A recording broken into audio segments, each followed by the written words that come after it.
Bueno, cuando hablamos con Homero a principio de año de hacer estas charlas, nosotros normalmente decimos, bueno, vamos a hacer estos temas, son 7, 8 temas a lo largo del año.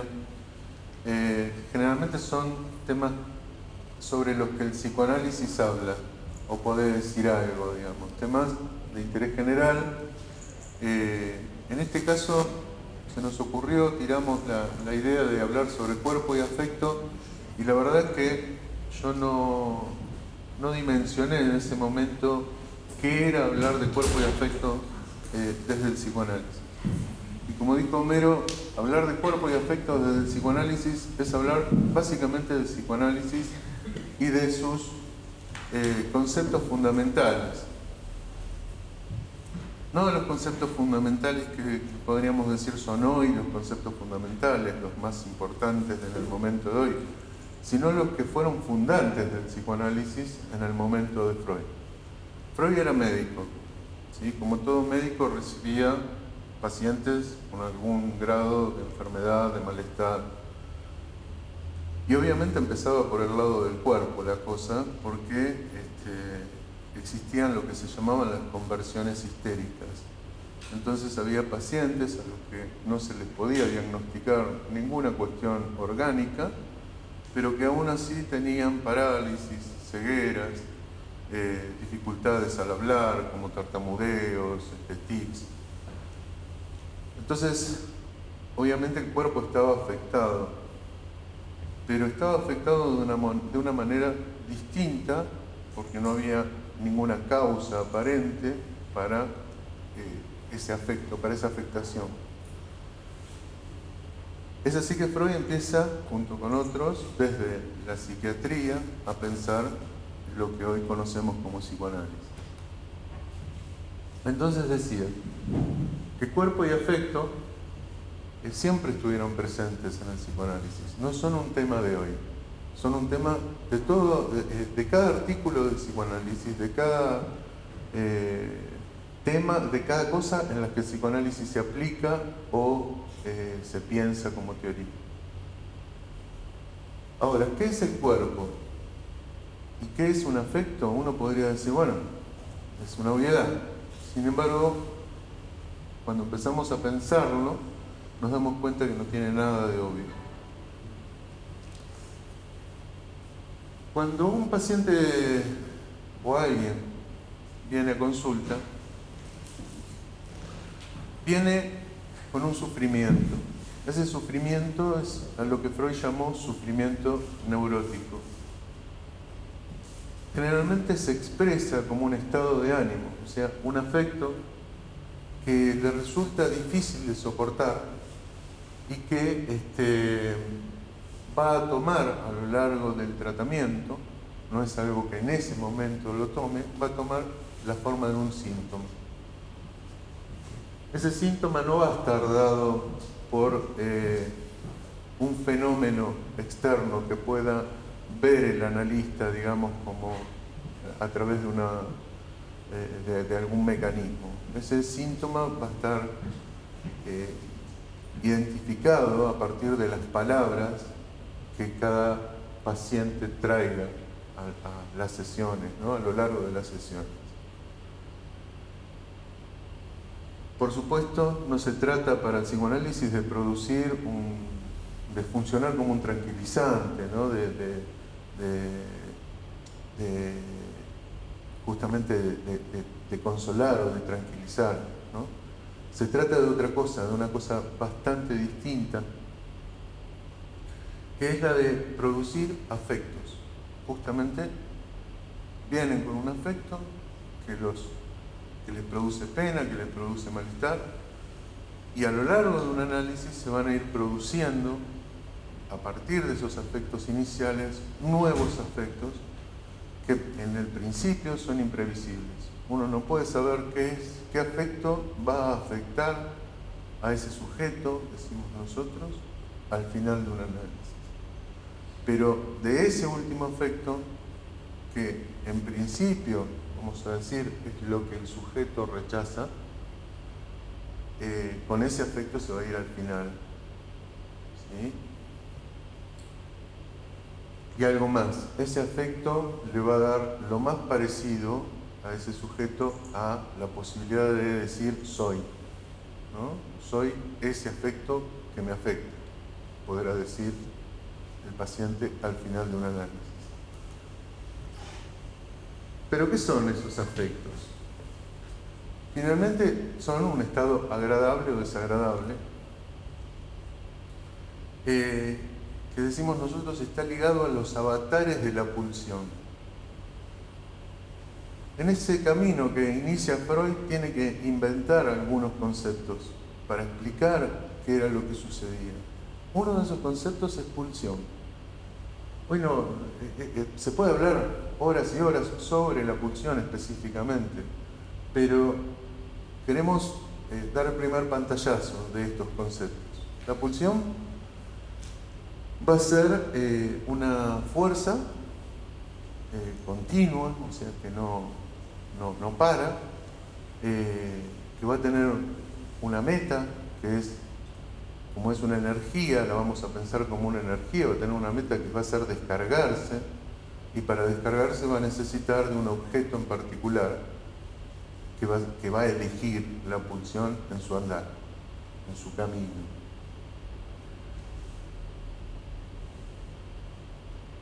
Eso es una pulsión para empezar, digamos. Ahí arrancamos con la pulsión. Pero el término afecto también habla de esta ambigüedad. Se afecta al cuerpo y se afecta al sujeto. Se afecta al cuerpo porque hay enfermedad, dolencia, y se afecta al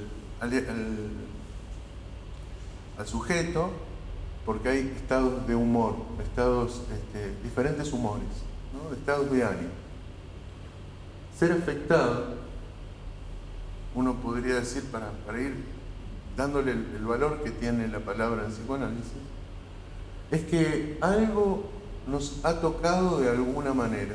Eso que nos toca, de esa manera, de la manera que sea, va a ser esa energía pulsional que nosotros vamos a tener que interpretar.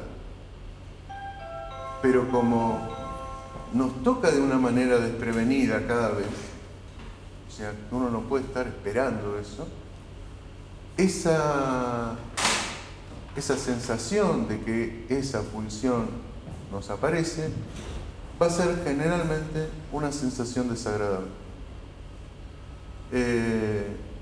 Cada cosa que nosotros llamamos una necesidad está originada en la pulsión. El hambre, el frío, las ganas de, todo eso va a estar originado en la pulsión. Pero también esos afectos más complejos, digamos, como el amor, el odio, ¿no? También van a estar originados en la pulsión. En definitiva, la pulsión, hay que andar bastante para llegar a este punto, pero la pulsión va a ser el efecto de estar vivos.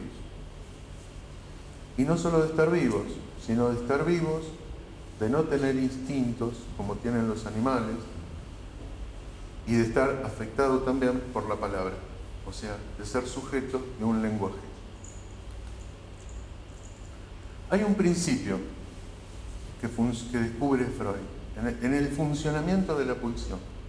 Dice, ¿qué hacemos con...? O sea, la pregunta es, ¿qué hace el aparato psíquico con la pulsión? ¿Cómo la trabaja? ¿Cómo se las arregla con la pulsión?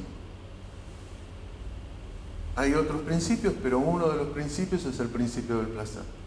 Entonces, Freud, al explicar el principio del placer, dice que es el principio que regula el aparato psíquico y que tiene como finalidad evitar el displacer y producir o promover la posibilidad de sentir placer. También va a darse cuenta que las pulsiones actúan de diferentes maneras, algunas más fuertes, otras más débiles. Entonces va a darle dos características a la pulsión. Una cualidad, o sea, qué tipo de afecto produce, y también una cantidad, qué tan fuerte es ese afecto en ese momento. Por eso a veces podemos decir que queremos mucho a alguien, o que bueno, más o menos, ¿no? Esto tiene que ver con la cantidad. Y por eso también desarrolla algo que es una forma de entrada en el psicoanálisis que tiene tres formas. Una es la descriptiva, la otra es la dinámica de cómo funciona el yo, el super yo y esas cosas que han escuchado hablar, y otra es la económica, que tiene que ver con las pulsiones y las cantidades y las cualidades de esas pulsiones. También va a decir que la pulsión produce la excitación, ¿no? El concepto de excitación ahí también va a tener un valor, ¿no? Entonces, ¿qué es eso que nos afecta, que nos toca? Hemos saltado 100 años ya, ¿no? O no tanto, pero por lo menos 60, 70. Vamos a decir que lo que nos toca es la palabra, lo que nos dicen. Por eso cuando hablamos con alguien, nos pasan cosas. Nosotros tenemos esa posibilidad de que las palabras representen, ¿sí? Entonces, va a haber palabras que nos agraden y palabras que nos desagraden, y palabras que nos produzcan tristeza porque nos traen un recuerdo, y palabras no sé, que nos inspiren una fuga, ¿no? El irnos, o que nos inspiren en enojarnos y ponernos ahí, o abrazar a alguien, ¿no? Ese tipo de cosas. ¿Por qué? Porque las palabras nos permiten entender de alguna manera, cada uno de una manera distinta, ese efecto que produce la pulsión. Y a ese entendimiento, a esa forma de entender el efecto de la pulsión, lo vamos a llamar afecto, y le vamos a dar un nombre a ese afecto. También cuando las cosas suceden y no son palabras, nos pasan cosas. Vemos una imagen, por ejemplo, y nos pasa, escuchamos algún ruido y nos pasa algo. Pero nos pasa no por lo que escuchamos, sino por lo que interpretamos de eso que escuchamos o vemos. Y nosotros ahí decimos que vuelven a ser palabras, porque nosotros al interpretar lo pensamos como una palabra. No podemos ser de ninguna manera indiferentes a las palabras. Las palabras producen pasión.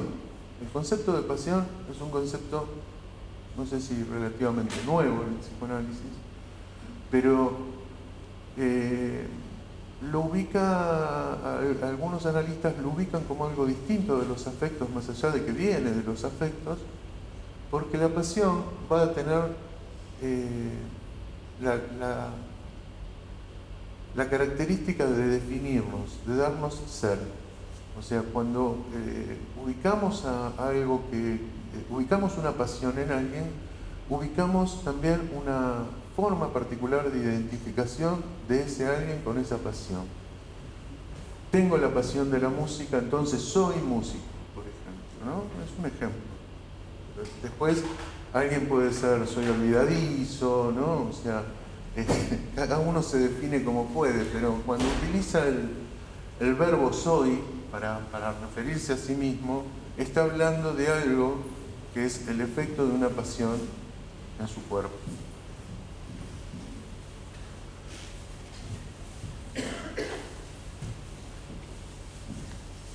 Que en los afectos participa el cuerpo ya empieza a ser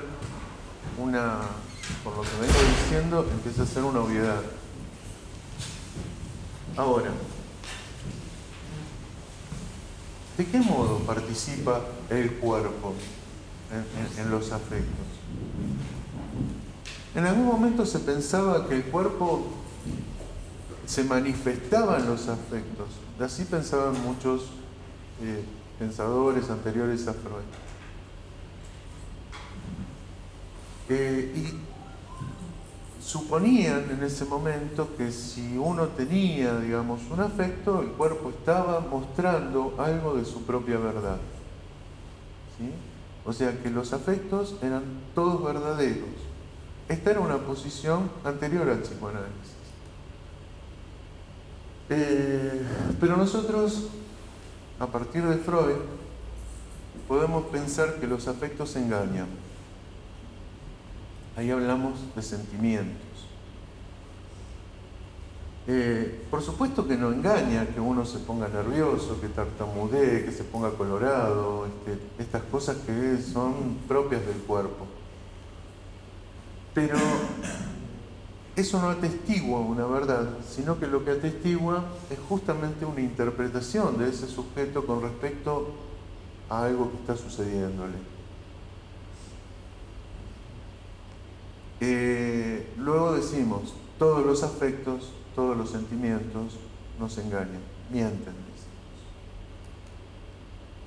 Lo que miente a la persona, miente el estoy triste, miente el estoy de mal humor, ¿no? O sea, porque es una interpretación.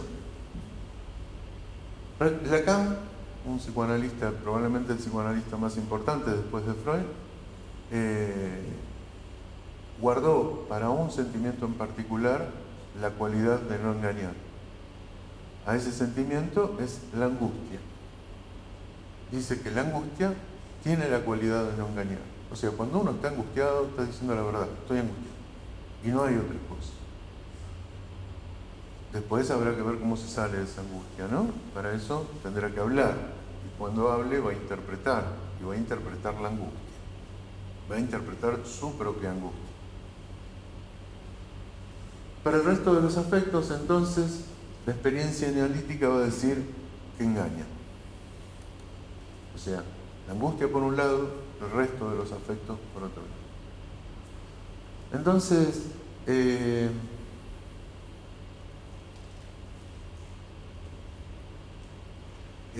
por ejemplo, cuando habla del mal humor, Lacan explica que el mal humor no habla de cada afecto en particular, sino que ha hecho algunas definiciones de algunos afectos que por otros motivos a él le resultaban importantes.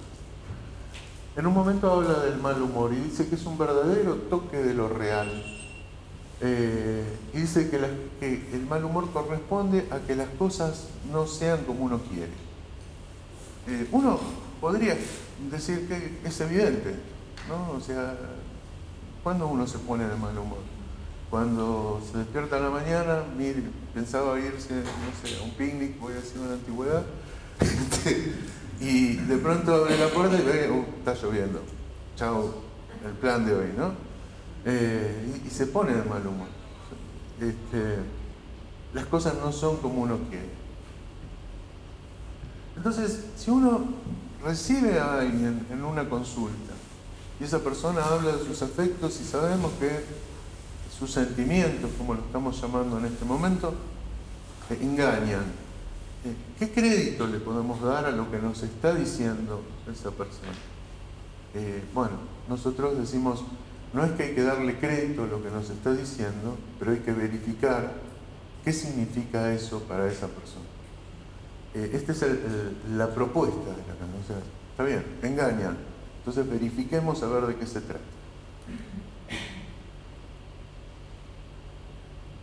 Hay otros conceptos, les decía, retomo, ya los nombré, neurosis, represión, pulsión, angustia, con todos ellos está relacionado el concepto de afecto y de cuerpo.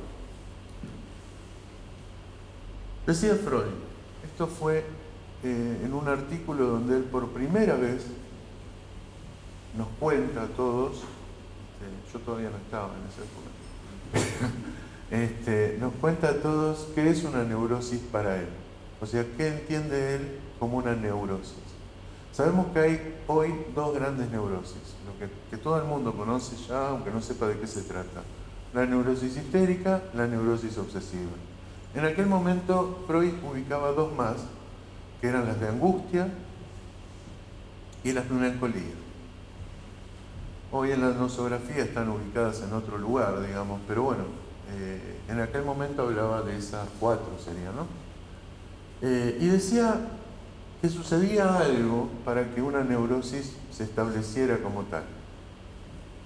Que tenía que haber una vivencia sexual prematura y traumática. ¿Por qué? Porque él escuchaba en sus consultas que en el origen de las historias de los pacientes había una vivencia sexual y llamaba sexual a todo lo que tenía que ver con los afectos, no solamente a lo genital. Lo genital le dio la palabra, le dio el concepto de sexual, pero después se extendió ese concepto de sexual, por ejemplo, al destete, ¿no? Para decir algo que claramente no tiene mucho que ver con lo sexual en lo obvio, ¿no? Esa vivencia sexual va a ser reprimida, un concepto fundante del psicoanálisis. La represión es lo que le da origen a que podamos hablar del inconsciente, por ejemplo. Va a ser reprimida, olvidada, ¿no? La palabra no es olvidada, porque la palabra es concretamente reprimida. Yo, para que puedan pensar, digamos, ¿qué es la represión? La represión es algo que saca de la conciencia una determinada representación, un determinado pensamiento. Después va a pasar el tiempo y va a haber un recuerdo de eso olvidado que va a estar teñido de alguna otra manera, con otros afectos, suman a los afectos originales, afectos nuevos en relación a la misma escena. Hay un acto casi voluntario que es sacar de la cabeza eso, pero sucede que cuando uno hace ese acto voluntario se instalan lo que llamamos síntomas primarios. ¿Sí? Después uno anda un tiempo con esos síntomas primarios que no permiten de todo salvar lo que se llama lo que sería la angustia, el malestar, y esas representaciones que estaban reprimidas, esas ideas reprimidas, van a volver y van a provocar que el yo se defienda como pueda, o sea, la conciencia para ese momento, sería el yo, se defienda como pueda y va a generar los síntomas que van a ser la enfermedad propiamente dicha. Yo suelo contar uno de los casos de Freud donde una chica enamorada de su cuñado, que muere su hermana, frente al cadáver de su hermana tiene una ocurrencia que es la de tengo el camino libre. Frente a esto que la horroriza, porque las ocurrencias nos vienen, uno piensa algo y dice, ¿por qué pensé esto, no? La ocurrencia fue, tengo el camino libre. Frente al horror de estar pensando eso, frente al cadáver de su hermana, dice, no puedo dar un paso más. Piensa esto, lo piensa conscientemente. Ahí termina esa escena, pero al otro día amanece que no puede caminar. Llevada a Freud por sus padres, porque no le encontraban nada físicamente, obviamente, no tenía nada en lo orgánico. Freud hace el camino, lo que se llama un camino inverso, que es empezar a recuperar los recuerdos hasta que ella pueda recuperar el recuerdo de la ocurrencia y de su esfuerzo por borrar esa ocurrencia de su cabeza, y también con ese recuerdo desaparece la parálisis. Así trabajaba Freud en aquellos tiempos.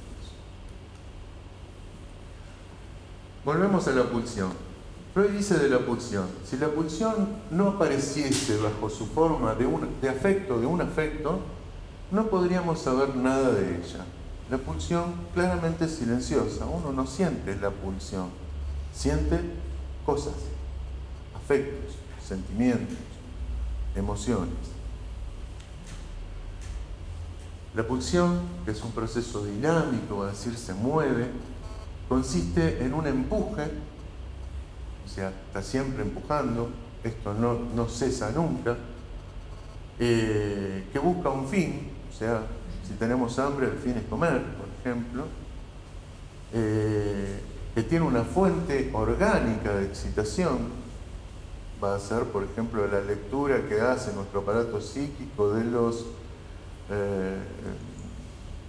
las cuestiones químicas que se producen en nuestro organismo cuando tenemos hambre, la falta de azúcar, por ejemplo. Leemos eso como una sensación que viene del cuerpo, pero no decimos, me falta azúcar, decimos tengo hambre.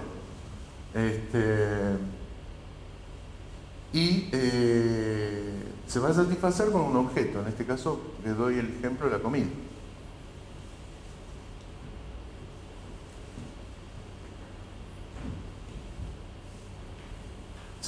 Entonces, lo que vengo contándoles de la pulsión es que se manifiesta en dos registros distintos. Uno es el registro del afecto, lo que nos produce, lo que interpretamos como un sentimiento, como una sensación, ¿no? Y el otro es a través de una representación, que es la palabra que usamos para decir esa pulsión, ¿no? El tengo ganas de, y le damos un nombre a ese tener ganas. O necesito tal cosa y le damos un nombre a esa necesidad. Freud reconoce, o sea, más allá de que él estaba inventando este concepto que era muy cuestionado en su momento, Freud, por inventar este concepto, reconoce que la pulsión en sí misma no accede a la conciencia. De hecho, no accede nunca. Lo que sí accede es esa representación, que él dice se asocia, ¿no? Se junta. Aparece un nuevo concepto, que es el de la represión, otro concepto importantísimo en psicoanálisis, que es el origen, digamos, de las diferentes formas que van a tomar las neurosis en su momento y otras patologías, pero sobre todo las neurosis. Según el modo que la represión le permita a cada sujeto tramitar sus afectos, es el modo en que se va a dar una neurosis u otra. Entonces va a hablar en ese momento de tres mecanismos distintos. Uno es el mecanismo de mudanza de afecto, ¿sí? O sea, como le pasó en el caso de la chica que yo contaba, ¿no? Que el afecto va a la parálisis, se convierte en algo que inhibe una parte de su cuerpo. Nosotros llamamos a eso histeria de conversión. El desplazamiento de esa pulsión a otra idea distinta. Entonces, por ejemplo, en un síntoma obsesivo, alguien que metió la mano en la lata y robó, ahora se siente sucio y entonces se lava las manos permanentemente. No recuerda la idea, porque ni siquiera tuvo que haberlo hecho, la idea de haber querido robar, pero siente la suciedad y se lava las manos. ¿Sí? Esto pasa a ser lo que se llaman representaciones obsesivas y actos obsesivos, ¿no? Porque puede ser una idea, puede ser yo soy un ladrón, ¿no? Y no lavarse las manos y no haberlo hecho. Y el otro, que es el que más nos interesa, por lo menos hoy, que es el de la permutación de un afecto. O sea, la pulsión se convierte, se reprime la representación, o sea, no tiene ninguna representación y aparece el efecto de la pulsión en la conciencia, y es ahí donde decimos estoy angustiado. Que hasta ahí llegamos con eso, porque estoy angustiado, pero ¿por qué? No, estoy angustiado. No, nadie sabe por qué está angustiado. Si supiera ya le daría otro nombre, estaríamos hablando de otra cosa.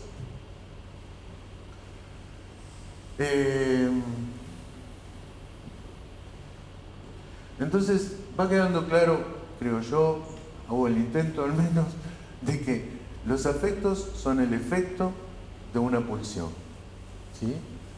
Y la represión es la responsable de inhibir la transformación de esa pulsión en afecto. O sea, intenta que el afecto que molesta, que toca el cuerpo, la represión intenta pararlo, ¿sí?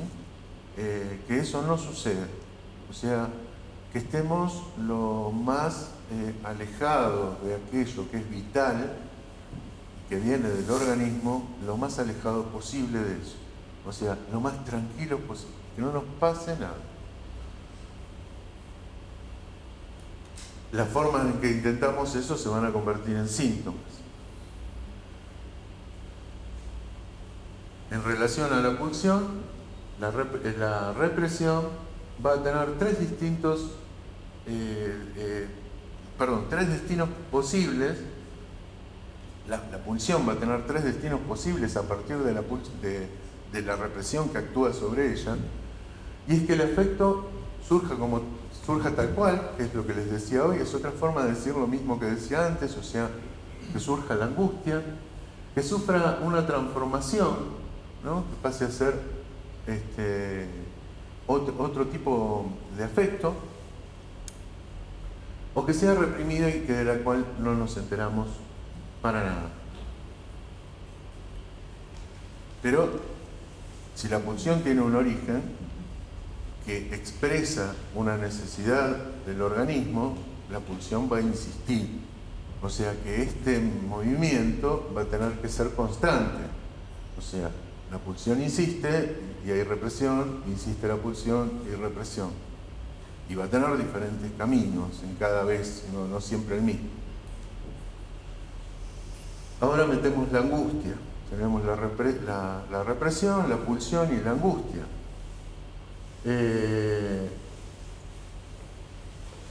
Y volvemos a lo anterior, que si la pulsión se va a manifestar como un afecto, esa angustia original que produce el efecto de la pulsión va a tener, para que nos produzcan otros afectos, va a tener ciertos caminos. Uno de los caminos en las neurosis será el síntoma histérico, ¿sí? O sea, esa pulsión va a parar al cuerpo.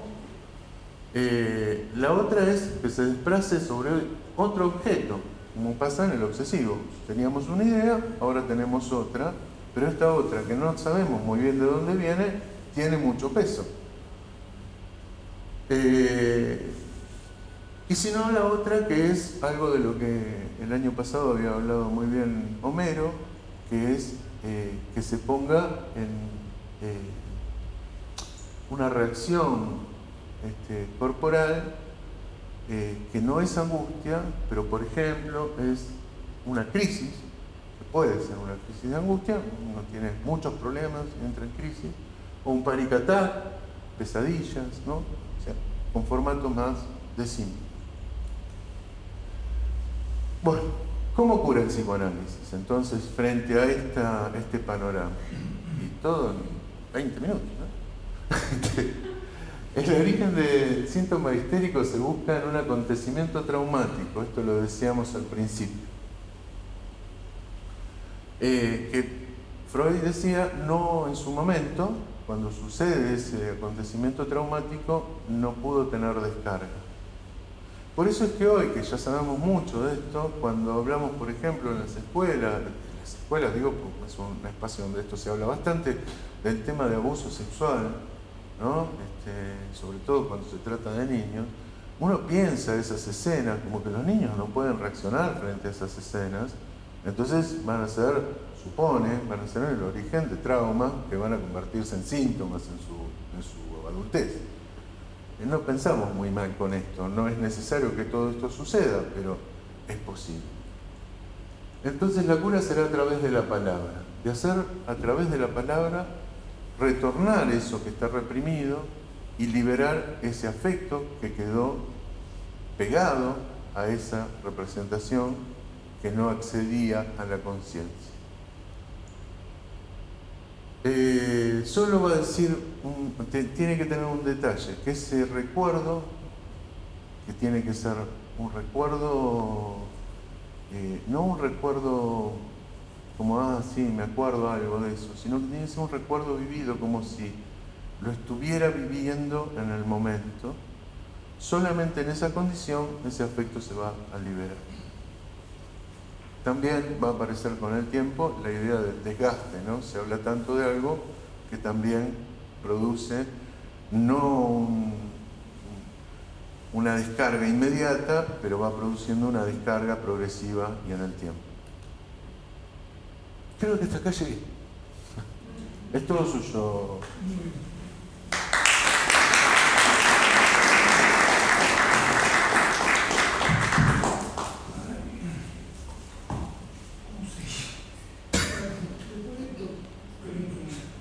Hola, ahora sí. Bueno, si Ricardo les dio un elefante para comer, yo le doy una ballena. Pero bueno, porque es mucho. Entonces, mucha paciencia. Voy a ir de a poco. Y yo empecé la charla preguntándome algo. Primero, es un solo, no tengo mucha creatividad con respecto a eso, pero digo, puse dos cosas. Efecto del lenguaje en el viviente. Me voy a instalar un rato en eso. Eso nos va a llevar a el afecto, ese efecto, que es un poco el recorrido que Ricardo llevó, pero lo voy a llevar con una pregunta que me hago y que trato de responderme y que voy a tratar de responderme de manera conjunta. Es decir, vamos a pensar juntos y vamos a preguntarnos. Esa es la idea de la parte que yo quiero exponer. Entonces, lo primero que me pregunto es, ¿cómo un bebé aprende con H intermedia el lenguaje? Es decir, uno da como naturalizado que el bebé habla. No es algo tan evidente. ¿Se entiende? Claro, entra en el simbolismo. ¿Cómo se hace eso? ¿Se entiende? Es decir, me pregunto cómo se hace que un bebé aprende. Lo primero que uno puede decir, lo primero que respondo por mi conocimiento de la facultad y lo que me van diciendo, que vengo repitiendo, porque voy como repitiendo, pero después vamos pensándome, lo que estoy diciendo es que la condición de prematuración del bebé, del humano, del cachorro humano, como decimos, hace que sea indispensable tener a un otro. ¿Para qué? Para que me cuide con los cuidados primarios y primeros. Alimentación, vestimenta, no basta eso. No basta eso. ¿Por qué? Y bueno, no existiría, por ejemplo, porque decimos eso no viene solo del psicoanálisis, sino también viene de la medicina. El doctor Marasmo descubrió que de repente había bebés que se cuidaban, se alimentaban, pero se morían sin ninguna causa clínica clara. Entonces uno diría, está bien, perfecto. Entonces es por la indefensión, es la necesidad de un otro, quien sea. Hoy con el tema de la parentalidad puede ser un varón, el que cumpla la función el que cuida, el que abriga, pero también es importante dar palabras de amor. El doctor Marasmo decía que cuando algún bebé, por alguna razón que no se explicaba, entraba en contacto con algún bebé en particular, magia. ¿Se entiende? Frente a bebés que estaban sin papás y demás, con condiciones bastante complicadas. Y no sucedía con ellos lo que sucedía con los bebés que no entraban en relación con las enfermeras o los enfermeros. ¿Se ve lo que quiero decir? Entonces digo, muy bien. Entonces, primera respuesta que me doy, ¿cómo se aprende? No es sin el otro. ¿Está bien? Ahora, si uno dice, ok, pero los animales también, ¿o no? Un perrito le da la leche a la mamá y bueno, también hace eso. El tema es el siguiente, que por condición el humano, yo me acordaba siempre de cuando usé antropología, me impactó algo que leí que me pareció interesante, que cuando los humanos fuimos bípedos, o sea, pasamos de estar en cuatro, de estar así, en bipedestación, las caderas de la mujer se angostaron, porque necesitaba primero ver el tema del peligro y para correr y demás. Se achicaron las caderas, por lo cual los bebés empezaron a salir con déficit de maduración. ¿Se entiende? Entonces, por esa condición me seguía respondiendo y digo, bueno, lo que voy a decirles es que entonces es porque, fíjense la condición del cachorro humano, que hasta mi mujer es médica, le preguntaba qué sistemas del cuerpo faltan madurar. El respiratorio, el pulmonar y unos cuantos más. ¿Se entiende? Es decir, que hasta los 6-7 años el sistema muscular, por ejemplo, no se desarrolla del todo, así como el sistema circulatorio, así como el sistema respiratorio. Es decir, que fíjense que no basta con nacer para madurar en sentido biológico, digamos, orgánico. Entonces, uno diga, bueno, bien, entonces, ¿qué? ¿Cómo hace el bebé para aprender? Bueno, uno podría decir, me parece muy importante esta cuestión, con respecto, me vas convenciendo, Meiro, voy bien. Entonces me dice, bueno, pero ¿y cómo es entonces? Bueno, necesitamos de un otro que hable. No solamente que hable, porque podría hablar y no dirigirle la palabra al otro. ¿Se entiende la diferencia entre hablar y dirigir la palabra? Lo que implica el contacto visual, el contacto es otra cosa de la que estamos diciendo.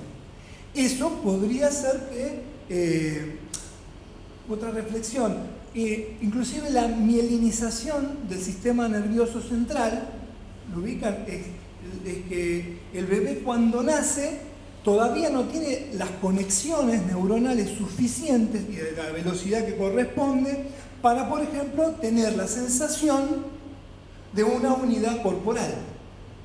Acá me pongo lacaniano.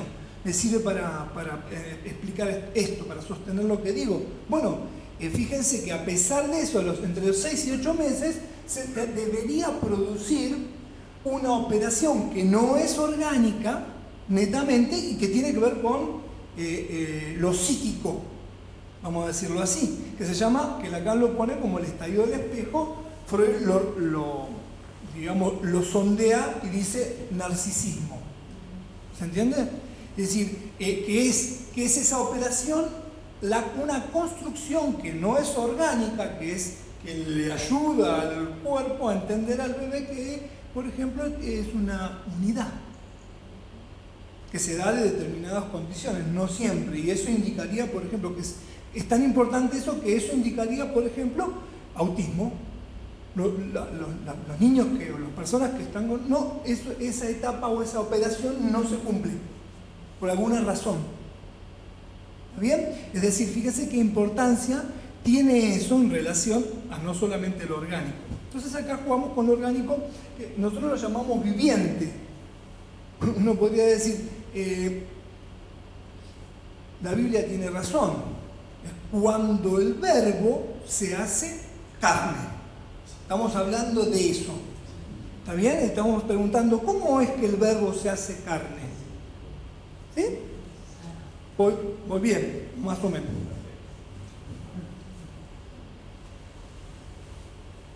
Es decir, bueno, el otro, uno podría decir, ¿qué es el otro? O puede ser, una cosa es el otro como lugar, dice Lacan, es decir, como lugar es como el tesoro de todos los términos, todos los significantes, de todas las palabras, distinto a quien encarne eso. O sea, bueno, me propongo yo y cuido, ¿sí? Y le hablo, la propuesta de uno. No es lo mismo proponerse que el lugar del tesoro de los significantes. ¿Se entiende la diferencia entre otro y quien encarna el otro? Porque eso implica toda una diferenciación muy importante clínicamente hablando. Entonces, bueno, uno podría decir, entonces no es por el lado, vieron que a veces hay algunas teorías que dicen, bueno, la mamá o la madre le da todo lo que necesita al bebé, el bebé tabula rasa, no entiende, no sabe, y de repente recibe eso. En realidad no es así. Me gustaría definir este proceso. ¿Conocen a Donald Winnicott? Donald Winnicott es un psicoanalista, era un psicoanalista de la escuela inglesa, a mí me gusta mucho, que habla de que para poder independizarse debe la madre y el bebé encontrar un espacio, que lo llamó espacio transicional, donde no es de la madre, tampoco es del bebé, donde cosas pasen. ¿Entienden? Es decir, que no está ni de un lado ni del otro. A eso lo llamamos transindividual. ¿Sí? Es decir, no es de un lado ni del otro, sino que se produce ahí. ¿Cómo lo llamaría yo? Le voy a proponer algo. Para mí, para mi gusto, como lo entiendo yo, se llama este proceso el proceso se llama, es el proceso, perdón, me olvidé, me acabo de olvidar. Es el proceso más importante y me lo acabo de olvidar. ¿Dónde está la ventana? ¿Dónde está la ventana? Es el proceso de subjetivación. Sí, es decir, cómo uno se subjetiva es esto. Se llamaría del grito al llamado. Lo que estamos sondeando es esta zona. Y decimos, ¿cómo es? Del grito al llamado. Este es un constructo teórico, es decir, no es la verdad ni mucho menos. Es como nosotros, o en nuestro caso un psicoanalista, cómo opera y cómo entiende y de qué manera opera para poder sostener su interpretación o cómo qué hace con la palabra. En esa zona que se llama del grito al llamado, ¿cómo es? El bebé grita. ¿Sí? El bebé grita. ¿Quién sabe lo que está pidiendo? La madre delira, menos mal. Dice, tiene hambre. ¿Se entiende? Ese es el llamado. ¿Ven cómo en la zona se va produciendo esta cuestión? ¿Qué dice? Otro grito. El bebé empieza a entender que algunos gritos hacen que el otro venga más y algunos gritos hacen que no tanto y otros gritos hacen que... Se ve la diferencia, empieza a producir diferencias. Donde las diferencias empiezan a ser leídas. ¿Es del bebé? No. ¿Es de la mamá? No, porque por ahí la mamá dice, no, el mismo grito lo interpreta como tiene frío, y no es que tiene hambre. ¿Se entiende que es muy importante? Muchas madres, yo recibo en análisis donde esta situación es compleja porque a una mamá la ponen en un no saber. ¿Qué quiere este pibe? ¿Se comprende? Bueno, los que son mamás pueden ser que se sientan, ¿qué quieres? No sé, bueno, invento. Bueno, debe estar angustiado por algo, los cólicos. ¿Está? ¿Se ve? Entonces estamos, ¿cómo aprende? Estamos sondeando esa zona se llama de grito al llamado. ¿Y cómo se produce? Se produce de a dos, en una zona que no es ni de uno ni de otro. Ahora, ese efecto, eso que sucede, produce cuestiones. Vieron que a una etapa del bebé, el bebé empieza a lalear, ¿sí? Empieza a lalear, balbucea, etc. Bien, eso acá lo llama, la llama con un neologismo, para no ser menos, vamos a decir, lo llama como un neologismo, le dice la lengua, todos juntos, que es como las marcas fonéticas de sonido que empieza a jugar con eso, empieza a entender que el otro que me habla empieza esto que se dice el fenómeno de plasticidad, ¿puede ser? La neurología. Bueno, uno podría decir, un analista diría, no, en realidad estaba trabajando en esta zona y está empezando a articular algo de la lengua, que eso va a ser como la base para sostenerle el lenguaje, para aprender con H intermedia. Bien, estoy respondiendo bastante bien, vengo bien, aprobé, ¿no? Más o menos. Pero digo, no se preocupe que hay agujeros por todos lados. sobre todo, en tan poco tiempo, tengo poco tiempo. Lo que sigue a eso, que es, está bien, uno dice, está perfecto, me convenciste, pero ¿y cómo aprende? ¿Cómo empieza a decir papá, mamá? ¿Cómo es eso? Bien, uno diría, bueno, no, bien la pregunta. Lo que a mí me parece es que este encuentro de lo viviente, nosotros llamamos cacho de carne, con el lenguaje, produce efectos. Estamos en esta zona, ¿qué efectos? Voy a nombrar 3 nada más, para no complicar la cosa, porque hice un recorte y ese recorte voy a usarlo para después hablar del afecto, para mí más importante, que es la angustia, y para hablar del cuerpo un ratito si tengo tiempo. Entonces, uno dice, bueno, primer efecto. El efecto primero es que Lacan no lo inventé yo, ni lo deduje, soy tan inteligente. Digo, lo que dice Lacan es que si entendemos que el bebé no tiene una forma de transmitirle al otro lo que necesita, él plantea un sujeto mítico de la necesidad. Es que en el bebé hay alguien que está necesitando algo y lo dirige. Pero ese encuentro no puede ser satisfecho del todo. Ese encuentro siempre es fallido. ¿Sí? Porque no sé mi idioma, no sé cómo transmitirte qué es lo que quiero. Entonces el otro inventa, bueno, debe querer tal cosa o tal otro. Entonces, bueno, sí, me parece que sí, eso se llama alienación. Me parece que tengo hambre. ¿Se entiende el proceso? Y de la misma manera pasa con el lenguaje. Empiezo, bueno, si digo mamá, mamá empieza. Si digo papá, ¿se entiende? Empieza a producir algo, las palabras producen cosas en el otro y en uno mismo. ¿Se entiende acá? Es muy interesante, es algo que se ve claramente en el encuentro con un bebé. ¿Se entiende? Entonces, a lo que voy un poquito más. ¿Cuál es el otro efecto? Primero dijimos, es un bebé, un sujeto donde no puede decir lo que necesita, por lo cual no puede. Eso está perdido. Primer efecto, se pierde la necesidad, porque es imposible. Oye. ¿Sí? Lo segundo es que se pierde lo que se quiere, el objeto.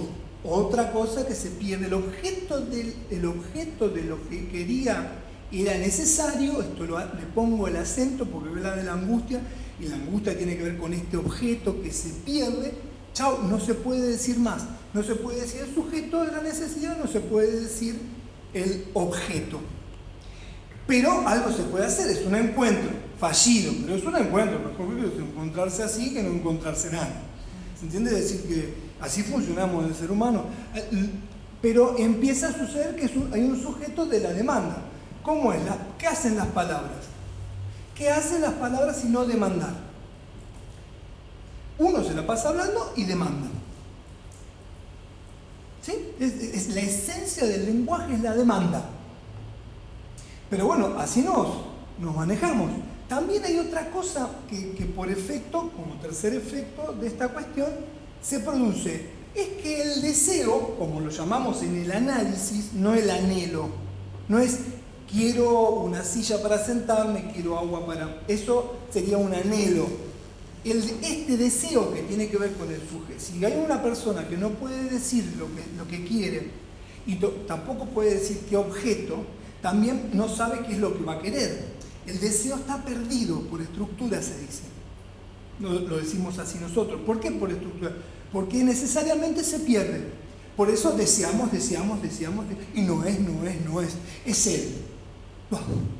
No. Bueno, esa es la condición del amor. El año pasado Ricardo y Ángela hicieron una charla de amor que les recomiendo la grabación, que habla, recorre esto de una manera, para mi gusto, impecable, re bien. Que es justamente, como dice Lacan, el amor es algo que no se tiene, o sea, dar algo que no se tiene a alguien que no lo es. Fíjense que es el desencuentro. ¿De dónde viene? Esta es una. ¿Sí? Voy un poco más. Entonces, los efectos son: se pierde el sujeto, se pierde el objeto y el deseo no se puede decir. Son todas malas noticias. Son todas malas noticias. No, hay formas, digamos, hay cuestiones que uno puede pensar del humano, pero me parece que respondo a la pregunta que me hice para poder transmitir, que es cómo aprende un bebé a hablar y cuáles son los efectos en el viviente de la palabra. ¿No vieron que hay bebés que dicen, el bebé eso es efecto de palabra? Estoy hablándole y él se excita. Eso es de palabra, no es otra cosa. ¿Qué más que la palabra es efecto el afecto es efecto de la palabra? A partir de acá, si me siguen, voy.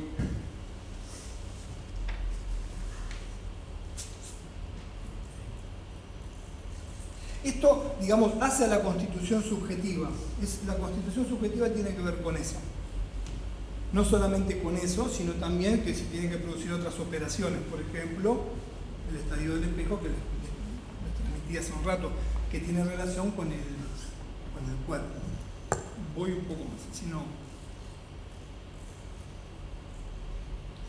¿Por qué? Vieron que Ricardo dijo recién que los afectos, decimos, son mentirosos. ¿Por qué? El sujeto de la necesidad está perdido. Entonces, ¿qué pasa? No sé qué me pasa. Pero el otro me dice, está angustiado, está contento. Ya eso no es de uno.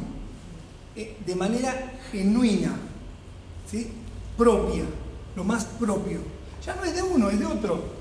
Por eso uno le prestan las palabras para describir lo que cada uno le pasa. Es decir, a veces hay personas que de repente, me acuerdo de un caso que una persona me describía, claro, en vivo y en directo, que estaba angustiado, pero no ubicaba que estaba angustiado. Mi intervención es, usted está angustiado.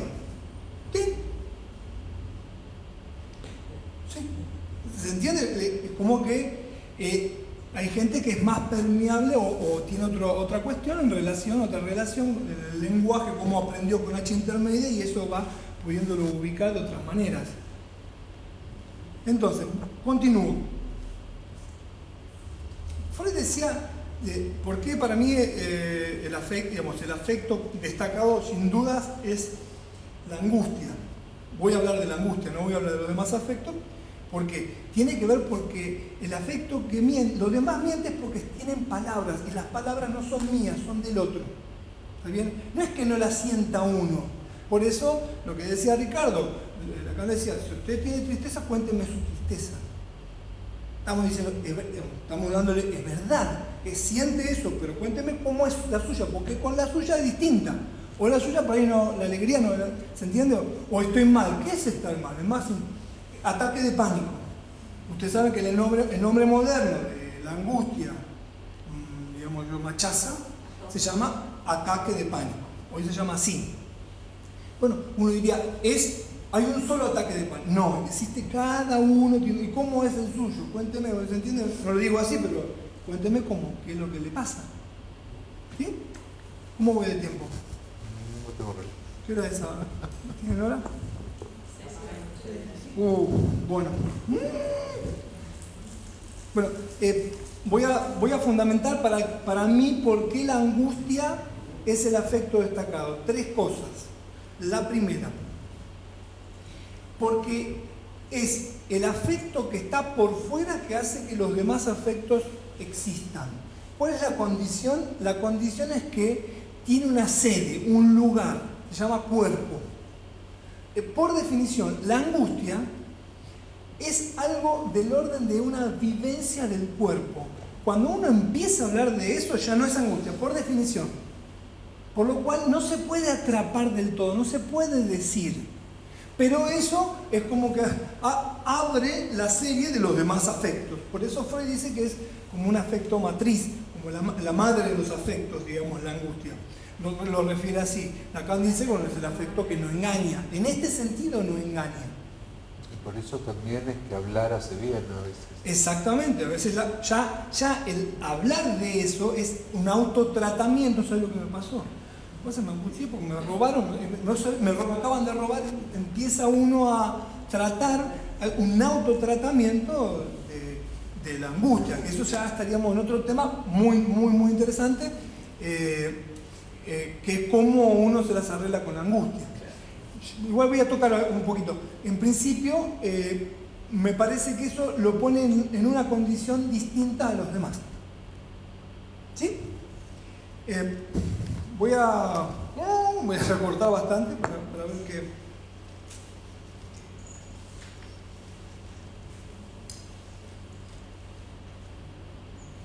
Segundo,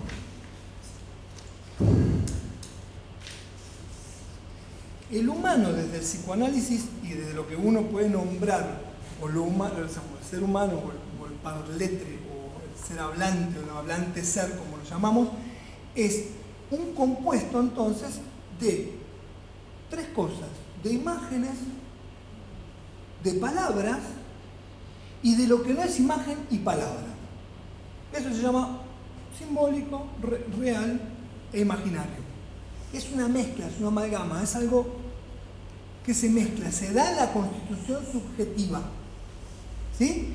Es decir, que eso, como decía, como hablamos con Ricardo mientras la semana estuvimos charlando mucho, porque realmente es muy complejo hablar del cuerpo y los afectos, porque implican una cantidad de conceptos muy, muy difíciles de explicarlos llanamente.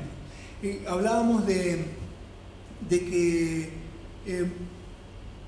el lenguaje, que en realidad el sistema, lo que hace del sistema, lo que motoriza el sistema, la represión, digamos, la defensa, todo eso es la angustia. ¿Sí? Es decir, lo que motoriza la defensa es la angustia. ¿Y qué es la angustia? Y no conviene encontrarse con algo que uno no sabe qué es, no puede decir y que lo toma el cuerpo. ¿Se entiende? Por definición, eso uno se defiende en general. La defensa mueve la represión, mueve a lo que está molestando, tratar de elaborarlo. El síntoma es una elaboración, es un tratamiento de la angustia. ¿Sí? Es decir, porque, y bueno, hago un síntoma, me quedo así, pero por lo menos no me angustio. ¿Se entiende lo que quiero decir? Bueno, no está mal, la verdad que me la paso mal, pero bueno. O empiezo a pensar que soy un asesino cuando no lo soy, por ejemplo. ¿Entiendes? Y eso es una idea que insiste. O empiezo a ver que no puedo estar en lugares de encierro, fobia. Por ejemplo, fobia a lo que sea, o empiezo a tener miedo a las cucarachas, o miedo a las ratas, o lo que fuere. ¿Sí? Es decir, que ahí aparece o en el espacio, o en lo mental, o en el cuerpo. ¿Una creencia puede ser? Es un pensamiento, en el caso del pensamiento, es un pensamiento que se impone, no elegís. Te viene y te atormenta. O sea, no es que, bueno, voy a elegir yo, voy a hacer filosofía, voy a elegir qué voy a decir, no. No, viene y esto viene y no te dice, che, Tere, permiso, ¿puedo pasar? ¡Ah! ¿Se entiende? Y digamos, básicamente es una forma de tratamiento de eso. O sea, fíjense qué importancia tiene la angustia, que la angustia como tal toca algo de eso que no se puede decir, que se llama real, que es el compuesto real, imaginario y simbólico. Ella decía la palabra creencia, y efectivamente eso que nos viene a la mente, nosotros lo creemos firmemente. Tenemos en el análisis, cuando trabajamos en un psicoanálisis, no los analistas, los pacientes, como pacientes, nosotros tenemos que empezar a trabajar justamente en descreer de eso que creíamos tan firmemente. Y por eso es que es tan duro encontrarse en un análisis. Perdón. No, perfecto, va perfecto. Voy a avanzar, eso nos lleva a definir la angustia. ¿Está bien? Voy a definir la angustia por Internet. ¿Qué dice Internet? ¿Qué dice Google? El gran Google. El psicoanalista, es un ingeniero, de todas las profesiones. ¿Qué dice Google? Dice algo muy interesante. Si ustedes se ponen a buscar el término angustia, van a encontrar que las definiciones, todas algunas psicológicas, otras muy interesantes, dicen que es sin objeto y sin motivo. Se las voy a resumir, se las resumo, hago un recorto un rasgo y digo, limpio, nadie dice, o sea, angustia sin objeto y sin, digamos, la emergencia, no se sabe muy bien por qué. Entonces, justamente porque no se puede decir nada. Ahí va. Si uno lo lee con el lente psicoanalítico, claro, porque no se puede decir. Cuando se dice ya no es angustia.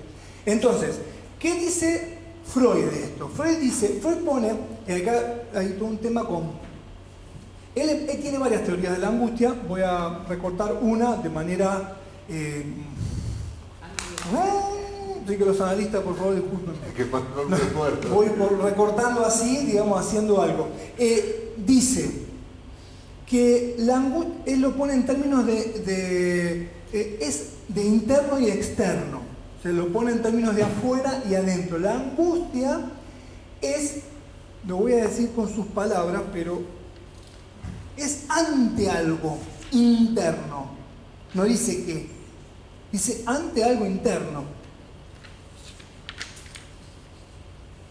Es decir, que la angustia señal. En esto Lacan toma eso, le parece que sí está de acuerdo.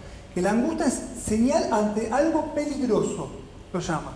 Y yo lo diría, usando todo el recorrido que hizo Ricardo, es la amenaza de una exigencia pulsional. ¿Sí? Es decir, ¿qué es la amenaza de una exigencia pulsional? Algo que me empuja a hacer y que no puedo, ¿sí?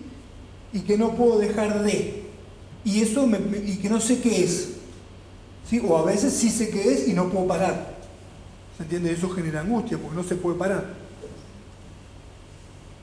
Es decir, Lacan acá dice algo interesante, que me sumo, que la angustia va a ser señal, o sea, va a ser señal de lo real. Es como decir, danger. ¿Qué es algo real? Lo que no tiene palabra, lo que se sale de las imágenes, lo que se sale de las palabras. Todo eso, si viene la emergencia de eso, uno diría, viene la angustia. ¿Se acuerdan que habíamos dicho, dice algo más también? Dice que es, frente a la angustia no es sin objeto. Acá produjo una revolución total, porque todo el mundo pensaba que la angustia, tipo internet, era sin objeto y sin ningún momento. No dice, no. La angustia no es sin objeto. Es decir, es la emergencia o la amenaza de la emergencia de un objeto. ¿Qué objeto? ¿Se acuerdan del objeto que habíamos dicho por acá? Ese. Lo agarramos, ese objeto que quedó perdido, que se llama vacío, que Lacan lo llama objeto A, chiquito. Ese objeto produce angustia y motoriza la defensa, etc. ¿Está bien? Voy a cerrar acá para que no nos compliquemos. Lo importante es que la angustia no es sin objeto. ¿Sí? Están llamando. ¿Quién será? Cuerpo. Y es lo que mueve el sistema. ¿Está bien? Cuerpo. Voy a hablar del cuerpo. De vuelta. Voy a recurrir a la... no somos los únicos que decimos que el cuerpo es el organismo y otra cosa.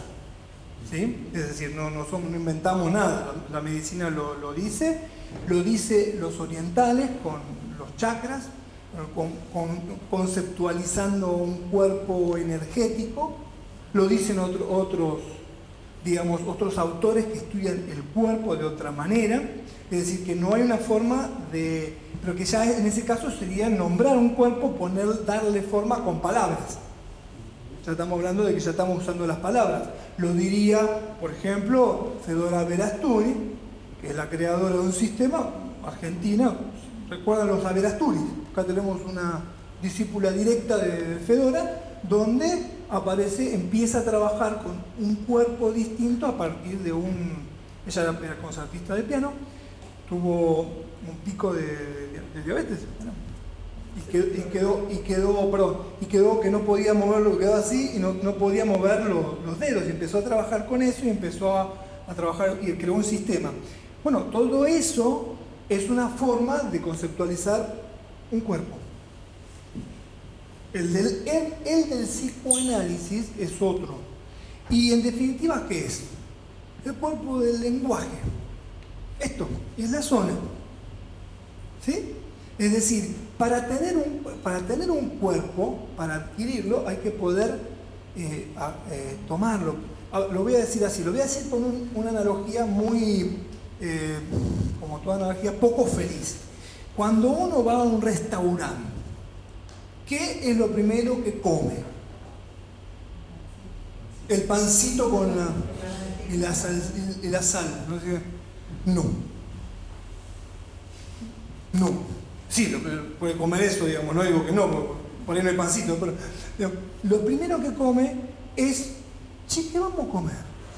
Oh, mirá, una costillita de cerdo acaramelada con un suave colchón de frutas del bosque encantado.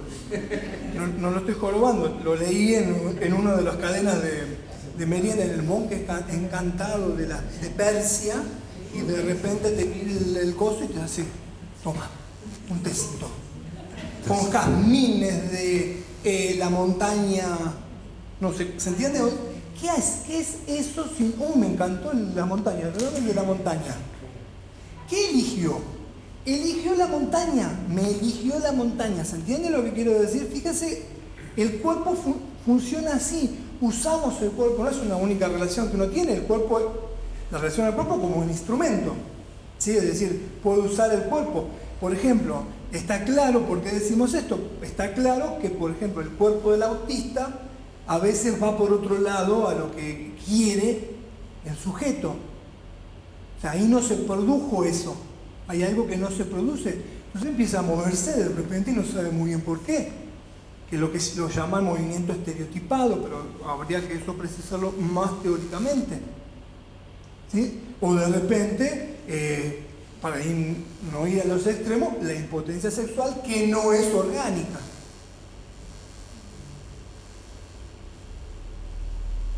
Me miraron con cara diciendo, no hablemos más del tema.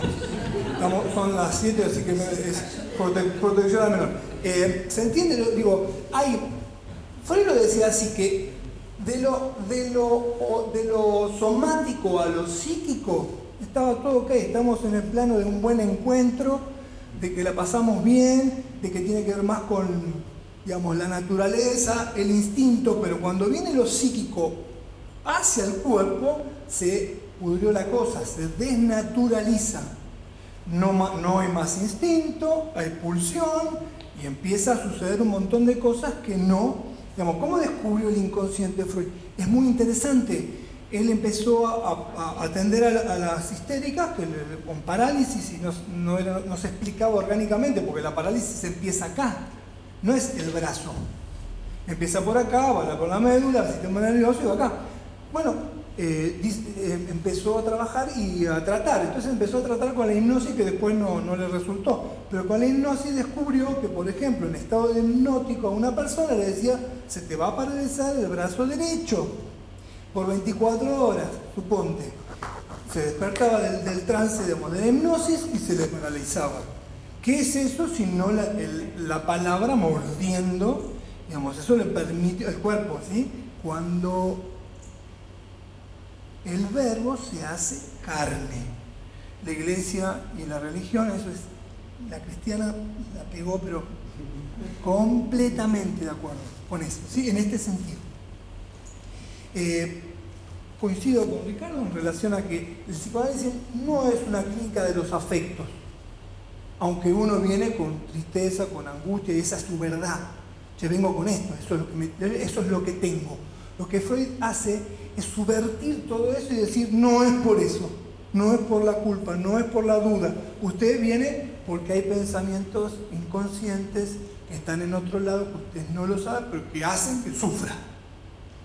Eso fue lo revolucionario, para mi gusto. Entonces, estamos hablando de, digamos, de algo que me parece no menor.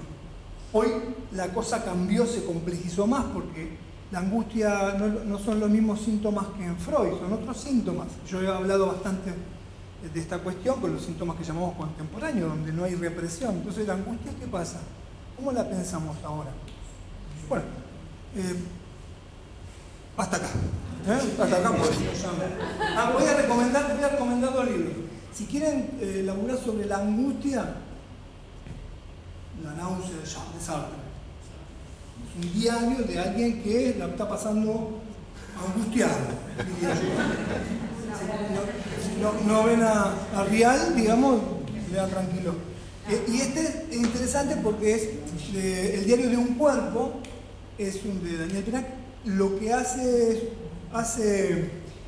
es el diario, en vez de contar las cosas que les pasaba, es el cuerpo que empieza a relatar. Y es un cuerpo neurótico, básicamente, porque se pregunta sobre la muerte, sobre las cuestiones del sentido de la vida y toda esa historia. Muy interesante, como para trabajar la cuestión del cuerpo y cómo el cuerpo, o sea, es día por día lo que me pasó en el cuerpo, luego lo refiero. ¿Entiendes? Es decir, la orientación es el cuerpo. Así que recomiendo esos 2 libros si tienen ganas de leerlo. Bueno, vamos nos a... queda la invitación a la obra, porque si no hay gente que no sabe por qué a vos te gusta actuar tanto. Trajimos Roxana, una de mis colegas de la compañía Sono Contento, estamos compartimos también, digamos, ya que es cultura general, no es porque la casa de Bernardo Alban la ubican, es un clásico de García Lorca, hermoso, hablando de la sonoridad. La obra de García Lorca tiene una sonoridad hermosa, es una tragedia que transformamos en tragicomedia, porque nos ponemos las narices y trabajamos con textos de él y con cosas que hacemos en la obra. Es una versión libre. Algunos ya la vieron más de una vez, así que es recomendable. Mañana hacemos una función y el sábado que viene hacemos otra. Así que les voy pidiendo que agarren uno si tienen ganas y lo vayan pasando y demás. ¿Qué más? El 24 de agosto nos tomamos vacaciones. El 24 de agosto volvemos y vamos a hablar de la insatisfacción. En realidad vamos a mirar eso. Exacto. Vamos a escuchar. Vamos a escuchar porque va a darlo Ángela. Yo voy a participar, me pido que participe un poco con respecto a eso. Voy a hacer alguna intervención, pero va a ser Ángela la que desarrolle el tema de la insatisfacción. Y ¿qué más? Si quieren meterse en los videos y demás, lo que fuimos desarrollando, se meten en el psicoanálisis en zona oeste. Psicoanálisis oeste. Psicoanálisis oeste, manden la invitación y los aceptamos. ¿Alguno tiene alguna pregunta? Que seguramente la tendrán, porque si no tienen preguntas... ¿Cómo era el título que ustedes promocionan? Cuerpo y... Afecto. ¿No dice dónde es? ¡Qué mal! Me quiero ir pero no puedo. ¿Viste? Es como la necesidad. El sujeto de la necesidad quedó perdido. Es el Ituzaingó, es fácil. Pirán 250. Pirán 250. Es muy cerca de la estación. Pirán 250. Vengan media hora antes porque es a la gorra, chicos, es para compartir. Es decir, gracias por avisar, chicos. Mañana es a las 20 y el sábado es a las 21. 21 y 30. 21 a 30. Igual está ahí. La página es Sono Contento. La página es Sono Contento. Sono Contento. Se meten en Sono Contento con 12. Compartí en la página nuestra. Sí, lo comparto en nuestra página también para que lo tengan. Bueno, preguntas. 2 o 3 preguntas que se animen a hacer. No importa que uno diga qué voy a decir. Aunque sea, nos queda como tema para la próxima. Sí. Preguntas. Alguno que se anime. Comentarios. ¿Sí? Por ejemplo, que uno tiene que enfocarse en los pensamientos, lo que uno piensa, o sea, que los pensamientos crean de pronto el futuro, que sea la angustia o la alegría, o primero es el pensamiento, después la palabra. Es una buena pregunta esa. ¿Cómo es el camino? ¿El pensamiento o la palabra? Porque digo, si yo a veces pasa, y uno es una pregunta muy importante para como analista decir, no es lo mismo que, por ejemplo, venía caminando por la calle, me empecé a angustiar, empecé a tener ideas de muerte, luego de eso a decir, tenía ideas de muerte, después tuve ideas de suicidio, después me empecé a angustiar. Entonces la fuente es distinta, digamos, ¿qué podemos pensar ahí? Que el pensamiento puede ser fuente de angustia. En otro caso, no es evidente que, digamos, que la angustia disparó un pensamiento, pero no es una evidencia. ¿Puede ser de las dos formas? Sí, los caminos pueden ser de las dos formas. Muchas veces pasa. Hay fenómenos que, a veces, los fenómenos de angustia, ¿qué producen? Producen al yo lo conmociona y uno se marea. Te lo digo de otra manera, lo mismo, ¿no? Uno cree que cuando hace el esfuerzo de pensar algo, es uno el que está eligiendo en qué pensar. Pero lo que aprendemos en el análisis es que en realidad estamos determinados y que no pensamos lo que queremos, sino lo que podemos pensar. O sea, llegamos a algo. También aparecen las ocurrencias, que son, bueno, ¿y esto de dónde viene? Es más raro que uno pueda captar eso. Pero los pensamientos no los elegimos, surgen a partir de nuestra forma de interpretar la realidad. Y eso está determinado de antes. Bien, José. ¿Los pensamientos atraen las cosas?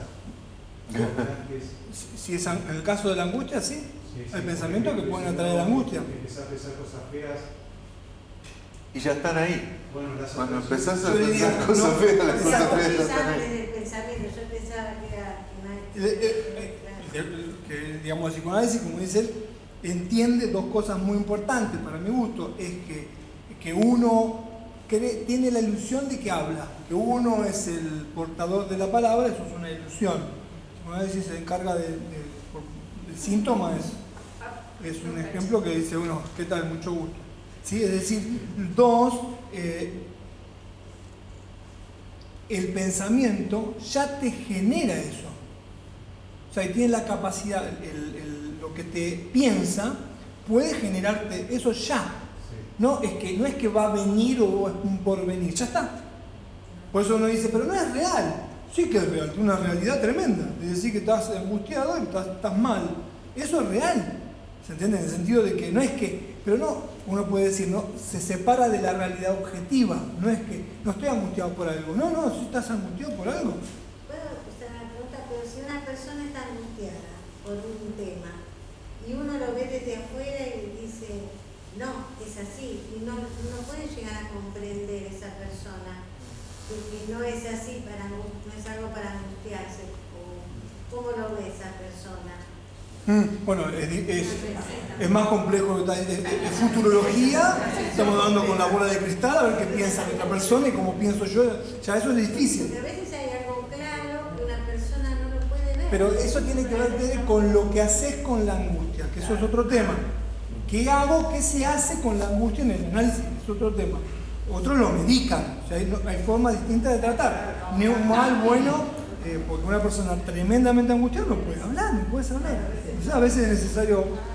Sí, ahí levantaste la mano. Yo quería preguntarte, porque vos planteaste algo y me pareció todo me pareció interesante, pero la parte del bebé, cuando el bebé hace un reclamo, la madre interpreta, ¿no es cierto?, el reclamo, pero capaz que no es lo que reclama verdaderamente el bebé, y ahí empieza la falta.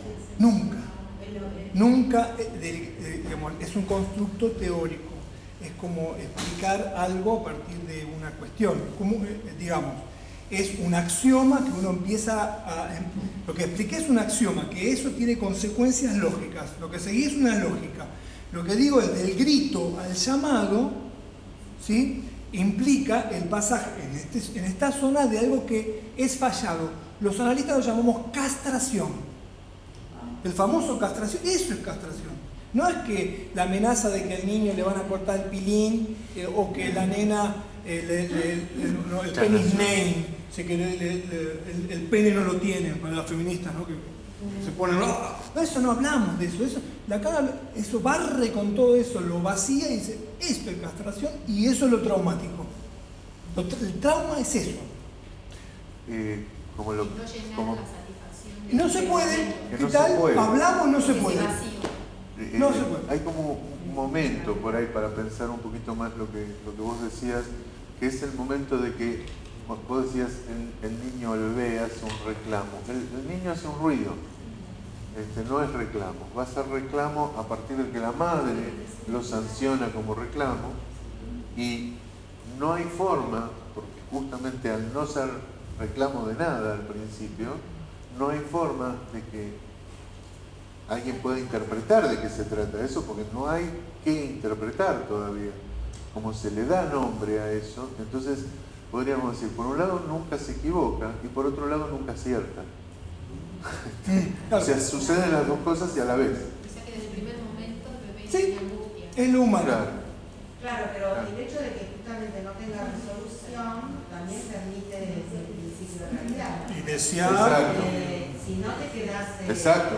Si Sí, la sí. satisfacción fuese continua y permanente, te quedás en el principio del deseo, nada más. Claro, Entonces, claro. para que es como decirle al bebé, mira, flaco, lo lamento, pero la realidad es esta. No siempre te voy a interpretar lo que querés.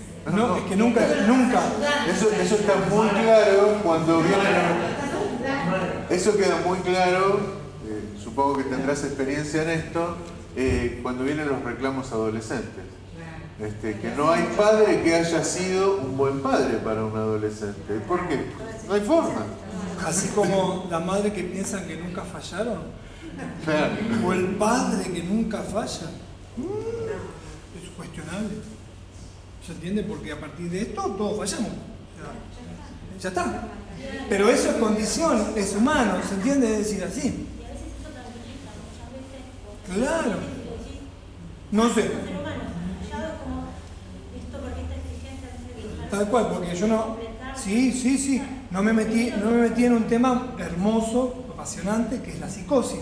La psicosis no tiene cuerpo, no se produce esto, por lo cual opera de otra manera, vive de otra manera el cuerpo. No hay angustia.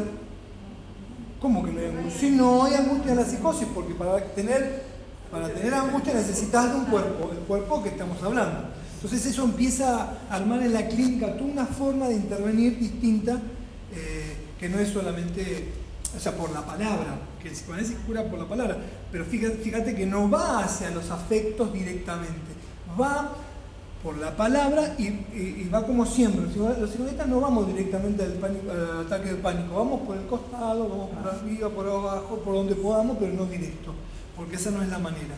Que eso lo hagan los médicos, que eso sí se dedican a los síntomas. ¿Sí? No es una clínica de los afectos, lo que quiero decir, es una clínica por la palabra. ¿Sí? Bien, una más. La hipnosis te había quedado la pregunta, que vos dijiste que después la descartó, que no daba resultados. ¿Qué lugar tendría la hipnosis? Al principio, cuando Freud está descubriendo esto, en realidad él no era un hipnotista, él veía a otras personas hacer hipnosis y lo que descubrían era que esto, ¿no? Que había un efecto, digamos, de la palabra del profesional sobre la persona hipnotizada que después se cumplía, que eso se llama sugestión. Lo que descubre Freud es que la sugestión, que él también pasa, la hipnosis no pasa en psicoanálisis, el psicoanálisis se va construyendo, pasa por un intermedio donde él también sugestionaba, pero no sugestionaba hipnotizando, y que veía que también tenía efecto. Entonces, que es el efecto tranquilizador, digamos. En realidad es la sugestión, pero que no era duradero.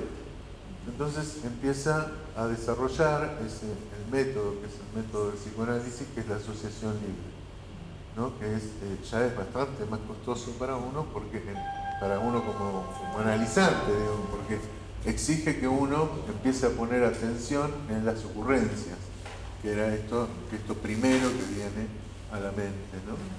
Y que hace que lo que sería una conversación entre un analizante y el analista sea una cosa muy loca y poco transmisible, digamos. ¿De qué hablaste? No tengo ni idea. hablé y fui por ahí, pero no tengo idea para contar. Mirá, conté esto, dije esto, me dijeron tal cosa. Aunque uno hace el esfuerzo igual siempre, cuando sale de una sesión hace el esfuerzo de tratar de entender algo de lo que pasó ahí. Es algo de lo que no podemos zafar, digamos, pero bueno. Hoy cuando hacía la pregunta, no me acuerdo tu nombre. José, cuando hacías la pregunta, José, yo decía, bueno, hay dos ideas que creo que casi todos hemos tenido, o una u otra, que producen un efecto inmediato y que uno no las busca. Una es el no me quiere, ¿no? O sea, la sensación, la interpretación de una realidad donde no me quiere. Y la otra es el temor a la muerte de alguien querido. Esas dos ideas las tenemos siempre y siempre producen efecto. O sea, las dos nos ponen mal. Es algo que en algún momento vamos a poder charlar, arrancar desde ahí. Bueno, les agradecemos mucho por el día de